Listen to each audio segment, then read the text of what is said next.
తణుకు జిల్లా ప్రభుత్వ ఆసుపత్రిలో కాంట్రాక్ట్ పారిశుద్ధ్య కార్మికులుగా పనిచేస్తున్న పారిశుద్ధ్య కార్మికులు మరి న్యాయమైన సమస్యల పరిష్కారం కోరుతూ ఈ రోజు నుంచి అనగా 4/3/2025 నుంచి విధులు బహిష్కరించి ఇవాళ సమ్మెలో పాల్గొంటా ఉన్నారు.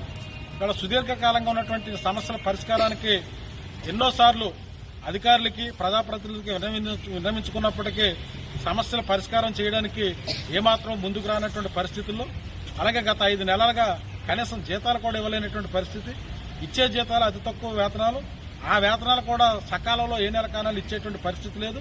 5-6 నెలల కాలంగా జీతాలు పెండింగ్ లో ఉండడం జరుగుతూ ఉంది. అట్లాగనే పీఎఫ్కి సంబంధించి 29 నెలలుగా కార్మికుల ఖాతాలో పీఎఫ్ సొమ్ము జమ చేయట్లేదు. ఎన్నిసార్లు జిల్లా ఉన్నతాధికారుల దృష్టికి, వైద్య విధాన పరిషత్తు అధికారులకి, అట్లాగనే ప్రజల దృష్టికి తీసుకెళ్లిన వీటిపైన ఏమాత్రం కూడా పరిష్కారానికి ఎవరు కూడా ముందుకు రాలేనటువంటి పరిస్థితి ఉంది. ఇవాళ పెండింగ్ వేతనాలు, ఇవాళ ఇస్తున్నటువంటి వేతనాలే అతి తక్కువ వేతనాలు.